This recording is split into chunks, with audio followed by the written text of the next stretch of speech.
నిన్న లోకేష్ గారు ఇంకొక అడుగు ముందుకేసి ఎక్స్ లో స్టేట్ ట్యూన్, నేను ఫస్ట్ టైం పార్టీ ప్రెసిడెంట్ గా మాట్లాడబోతున్నాను, ఒక బిగ్ అనౌన్స్మెంట్ ఇస్తున్నాను, స్టేట్ ట్యూన్ అని చెప్పాడు. అందరూ ఏంటా, ఏదో కొత్తగా ఏదో చేస్తారేమో అని చెప్పి ఎదురు చూశారు.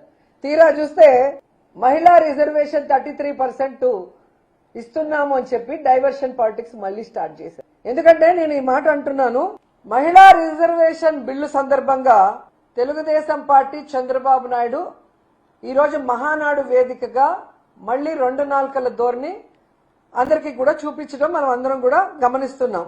ఎందుకంటే పార్లమెంటులో మహిళా బిల్లు పాస్ అవుతుందని మొన్న మహిళా బిల్లుని ప్రవేశపెట్టిన సమయంలో డీలిమిటేషన్ పేరుతో కాంగ్రెస్ పార్టీ ఆ మహిళా రిజర్వేషన్ ని అడ్డుకున్నప్పుడు, ఆ పార్లమెంట్ లో మహిళా రిజర్వేషన్ అడ్డుకున్న కాంగ్రెస్ నాయకుడితో మన టీడీపీ వాళ్ళు బ్రేక్ఫాస్ట్లు, లంచ్లు, డిన్నర్లు చేసిన మహిళా ద్రోహులు కాదా అని అడుగుతున్నాను. ఎందుకంటే పార్లమెంట్ లో జరుగుతున్నప్పుడు టీడీపీ మహిళా మంత్రులకి, టీడీపీ మహిళా ఎమ్మెల్యేలకి ఢిల్లీలో ఏం పనండి? తెగ హడావిడి చేశారు.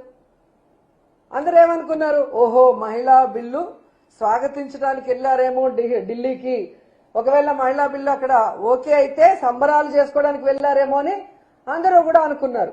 తీరా చూస్తే అక్కడ ఏం జరిగింది? మహిళా బిల్లును దగ్గరుండి ఓడించిన కాంగ్రెస్ సీఎం రేవంత్ రెడ్డి గారితో మన మహిళా టీడీపీ మంత్రులు, ఎమ్మెల్యేలు ఏ విధంగా చిరునవ్వులు చిందిస్తూ వారి ఇంటిలో ఫోటోలు తీసుకున్నారు, వాటితో బ్రేక్ఫాస్ట్ చేశారు మనం చూసాం.